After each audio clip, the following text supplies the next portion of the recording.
faut bien reconnaître quelque chose. Chesney, depuis qu'il est là, le Barça ne perd pas. Ça paraît fou, hein, parce que honnêtement, c'est pas le gardien le plus rassurant qu'on a. Il fait quand même pas mal de boulettes, sans conséquence pour le moment. Pour l'instant, c'est souvent des clean sheets. Ce Barça ne perd pas. Il est pas non plus trop inquiété, parce que oui, cette défense du Barça, on n'en parle pas assez, mais ça fonctionne. Jusqu'à preuve du contraire, les stats sont bel et bien présents. Il n'encaisse très peu de buts, donc c'est logique qu'il soit encore titulaire. C'est dommage pour Peña, un seul retard, ça lui a coûté sa place de numéro 1 quand même. Hein. Ce Barça-là en 2025, ça donne ça. On a seulement eu 2 revers. Bon, le revers en Ligue des Champions, je ne le compterai pas parce que voilà, il n'y a pas eu de conséquences directes. Mais voilà, sinon c'est un revers en Ligue 1. Après, le reste, c'est pratiquement que des victoires avec beaucoup de buts marqués. Les gens parlent de lacunes défensives du Barça, mais honnêtement, quand je vois ces statistiques-là, je sais pas de quoi vous parlez. Hein. On encaisse très peu de buts, une moyenne d'1 but par match. Bon, il y a des matchs, voilà, contre le Benfica ou le Real, on prend 2 buts, mais sinon, les gars, c'est 1 but par match. Hansi Flick, merci pour les travaux. Maintenant, il faut nous récompenser avec un titre. Moi, si je dois choisir, je préfère une Ligue des Champions. Mais si on peut tout prendre, on prend. La conférence de presse d'Hansi Flick pour le match de demain contre l'Atlético Madrid. Regardez. Il est revenu sur le match aller en championnat. Le point positif du match contre l'Atlético en championnat est que nous avons joué un bon football au plus haut niveau. Nous aurions pu marquer quelques buts supplémentaires. Nous avons eu des occasions. L'important sera de marquer. Lamine Yamal s'est pas entraîné avec le groupe aujourd'hui après le coup qu'il avait reçu contre Las Palmas. Il faudra attendre demain pour le savoir, mais j'espère que Lamine jouera contre l'Atlético. Normalement, il sera là. Lamine Yamal va bien. Les sensations sont positives. Le coup qu'il a reçu ne lui a pas permis de s'entraîner aujourd'hui, mais il devrait récupérer pour le match de demain. Aucune infiltration nécessaire. Il nous a aussi dit que Dani Olmo sera sûrement titulaire demain. Dani Olmo peut débuter le match. Nous l'avons déjà dit. Le but qu'il a marqué à Las Palmas était très bon. On lui a aussi posé la question de qui mettra entre Casado et Frenkie de Jong à côté de Pedri. Dans ce secteur, je ne veux pas parler de 6, 8 ou 10, nous avons des joueurs de grande qualité. En ce moment, tout le monde est à un très bon niveau et peut nous apporter des choses différentes. Nous devons décider de ce dont nous avons besoin dans ce match contre l'Atlético et nous le ferons demain. Pas aujourd'hui, mais demain nous prendrons la décision. Et pour finir, il a aussi évoqué le match de Benfica la semaine prochaine. Benfica aura une semaine pour préparer le match car un autre a été annulé. Je pense que nous pourrions nous reposer davantage, mais ce n'est pas entre nos mains. Donc à demain, 21h30 pour la prochaine Basto. Dites-moi ce que vous en pensez en commentaire, les gars, n'hésitez pas à vous abonner, vous êtes des bons, nous, on avance. Suite à ce qui s'est passé contre Las Palmas, Lamine Yamal ne s'est pas entraîné aujourd'hui. Et voici le scénario typique en Liga qui m'énerve. Encore ce match-là, on l'a pas perdu, donc ça va. Mais lorsque le Barça s'apprête à affronter une équipe de bas de tableau, plus l'arbitrage qui est mauvais dans cette ligue, tu risques de perdre un joueur, comme contre les Ganes, et tu peux risquer de perdre des points. Parce que l'arbitre est incapable de te sortir des cartons jaunes. Ce qui veut dire qu'ils vont continuer à faire des fautes, continuer à faire de l'anti-jeu, continuer à casser le rythme, continuer à mettre la santé de tes joueurs en danger. Visiblement, contre Las Palmas, ça n'a pas marché, mais Lamine Yamal ne s'entraînera pas avec le groupe aujourd'hui. Par précaution. Donc Yamal a montré son pied après le match, hein. Pas de faute. Enfin bref, Hansi Flick aura un choix à faire entre soit faire jouer Lamine Yamal titulaire ou soit le faire débuter en deuxième mi-temps. Lamine Yamal veut jouer le match en tout cas. Et franchement les gars, c'est frustrant parce que le match contre les Ganes, c'était avant le match contre l'Atlético. Et Lamine Yamal s'était blessé. Là c'est la même chose de Las Palmas, il se reblesse. Quand je vous dis que les joueurs ne sont pas en sécurité dans ce championnat, c'est pas des blagues. En tout cas, nous devons être prudents avec lui. S'il peut pas jouer demain, vaut mieux qu'il ne joue pas. Enfin bref, sinon vous les gars, vous en pensez quoi? Ramenez-nous sur cet important, on s'ennuie.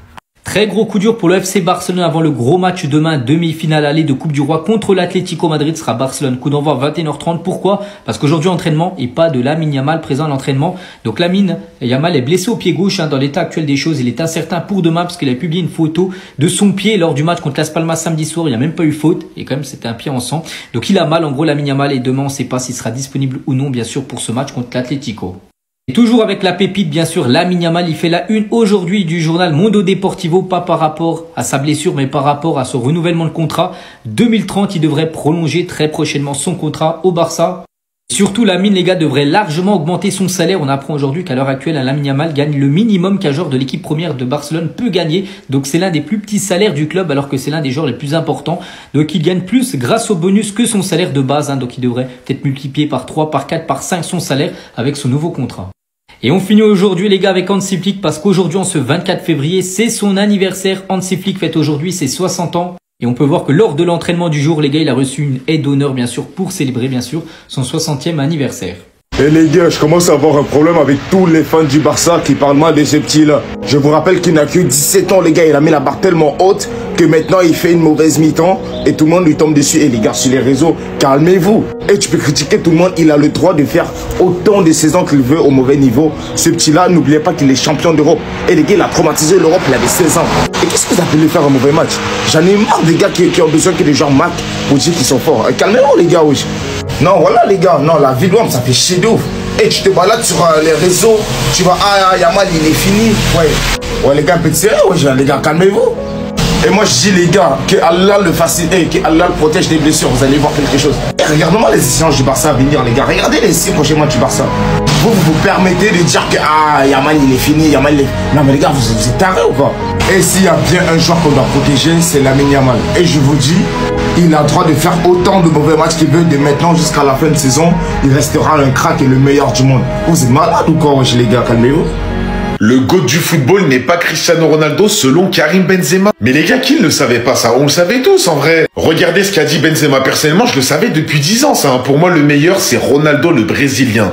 Karim Benzema, chacun a le droit de dire ce qu'il veut. Si Cristiano pense qu'il est le meilleur de l'histoire, c'est son avis et c'est qu'il l'est. Pour moi, c'est Ronaldo, mais Cristiano, c'est Cristiano. Je n'aime pas les comparaisons entre les joueurs, chacun sa propre histoire. Lui, Cristiano, il a la sienne. Mais les gars, je vois pas pourquoi il y en a, ils essayent de faire des petites histoires ou quoi. Benzema, depuis qu'il est tout petit, il a toujours dit que pour lui, c'est 2 idoles. Et pour lui, le plus grand joueur all-time, c'est R9. Et ces 2 idoles, c'est Zinedine Zidane et R9. Donc, allez le voir et lui dire, est-ce que pour toi, Cristiano Ronaldo est le GOAT? Non, il te répondra pas que c'est Cristiano Ronaldo. Et tous les anciens, ils ont du mal à dire CR7 et Messi parce que c'est pas leur génération. Quoique, il y en a qui disent Messi parce que Messi, voilà, le joueur le plus titré de l'histoire, il a tout gagné, il a impressionné tout le monde.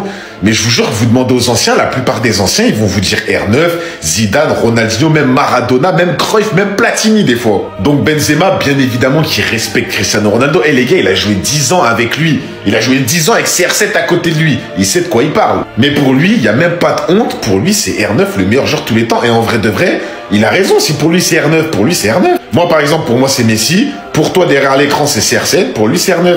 Voilà, c'est ça la beauté du football. On n'a pas tous les mêmes choix. C'est ce qui fait le débat les gars. Tu vois comment je finis la vidéo un peu? Masterclass. Allez, avance.